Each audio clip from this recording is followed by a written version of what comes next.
নমস্কার বন্ধুরা, welcome back to live আড্ডা ফুটবল। তো বন্ধুরা, আরও একটা নতুন ভিডিওতে তোমাদের সকলকে স্বাগত জানাই। তো বন্ধুরা, ভিডিওটা শুরু করার আগে তোমাদের কাছে একটাই অনুরোধ, সেটা হচ্ছে যে আমাদের এই চ্যানেলে যারা প্রথমবারের জন্য এসো তারা কিন্তু অবশ্যই আমাদের এই চ্যানেলটাকে সাবস্ক্রাইব করে পাশে থাকা বেল আইকনটি অল করে রাখবে, যাতে সবার প্রথমেই এরকম খেলার আপডেট তোমাদের কাছে পৌঁছে যায়। তো বন্ধুরা, আজকে বিশাল কিছু আপডেট তোমাদের সঙ্গে শেয়ার করার আছে। ট্রান্সফার মার্কেটে কিছু অদ্ভুত জিনিস ঘটে যাওয়া, সেইগুলো নিয়ে আজকে এক্সপ্লেইন করবো তোমাদের সঙ্গে। তো তোমরা ভিডিওটা একটা সেকেন্ডও স্কিপ না করে পুরোটা দেখতে থাকো, নাহলে কিন্তু তোমরা কিছুই বুঝতে পারবে না। তো বন্ধুরা, এই মুহূর্তে প্রত্যেকটা দলই তাদের ট্রান্সফার মার্কেটে কিছু না কিছু চমক দেখাচ্ছে। শুধু মোহনবাগান না, আরও অনেক বিভিন্ন দল আছে যারা কিন্তু ট্রান্সফার মার্কেটে কিছু দলবদলের চেঞ্জেস করছে।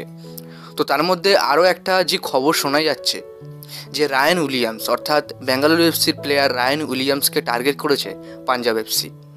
তো এই যে টার্গেটটা পাঞ্জাব এফসি করেছে, তার সাথে কিন্তু এখনও ডিল বেঙ্গালুরু এফসির আছে। তো সেক্ষেত্রে পাঞ্জাব এফসি একটা টার্গেট করেছে এবং শোনা যাচ্ছে যে রায়ান উইলিয়ামসের সাথে প্রায় কথাবার্তা অনেকটাই চালিয়েছে পাঞ্জাব এফসি, কিন্তু এই যে খবরটা তোমাদেরকে কেউ দেয়নি।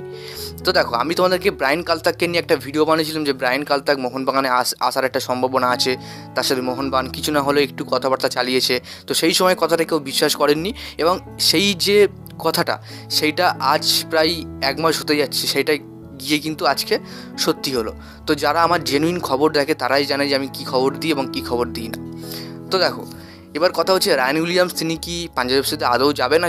তো দেখো, এই মুহূর্তে কিন্তু রায়ান উইলিয়ামসের পাঞ্জাব এফসি যাওয়ার কোনো সম্ভাবনা নেই। তোমরা এটা কিন্তু ছেড়ে দাও। পরবর্তীকালে যদি কোনো রকম বেশি আগ্রহ দেখায় বা কন্ট্রাক্ট অনেকটা এগিয়ে যায়, তাহলে কিন্তু অবশ্যই চান্সটা বেড়ে যাবে। তো এখন কোনো রকম কোনো চান্স নেই রায়ান উইলিয়ামসের পাঞ্জাব এফসিতে যাওয়ার। তো এবার তোমাদের আপডেট দেবো আরও একটা প্লেয়ারকে নিয়ে। দেখো, অনেকেই বলছে যে জেমি ম্যাকলারেন তিনি কিন্তু দেশে ফিরে যাবেন। মোহনবাগানের সঙ্গে তিনি নাকি নিজে চুক্তি শেষ করে তিনি নাকি আবার মেলবোর্ন সিটিতে ফিরে যাবেন। তার নাকি ভালো মৌসুম যাচ্ছে না মোহনবাগানে। তো এরকম নানান রকম কথা, নানান রকম আর্টিকেল, নানান রকম ফেসবুক পোস্ট থেকে তোমরা অসহ্য হয়ে যাচ্ছে এবং আমাকে মেসেজ করছে, দাদা সত্যিই কি জেমি ম্যাকলারেন দেশ ছেড়ে চলে যাবে? তো আমি তোমাদেরকে বলতে চাই, দেখো জেমি ম্যাকলারেনের সাথে কিন্তু মোহনবাগানের কন্ট্রাক্ট এখনও পর্যন্ত আছে, এবং জেমির মোহনবাগান ছাড়ার কথা তো দূরের কথা, ভাবাও পর্যন্ত যাবে না, কারণ এখনও কন্ট্রাক্ট তার সাথে অনেক বছরের আছে। তো সেক্ষেত্রে মোহনবাগান ছেড়ে যাওয়ার কোনো রকম কোনো চিন্তাভাবনাই ম্যাকলারেনের নেই। তো তোমরা যেখান থেকেই এই খবরগুলো শোনো না কেন, এইটা কিন্তু সম্পূর্ণ একটা ফেক খবর। এই খবরে কিন্তু তোমরা কেউ কান দেবে না।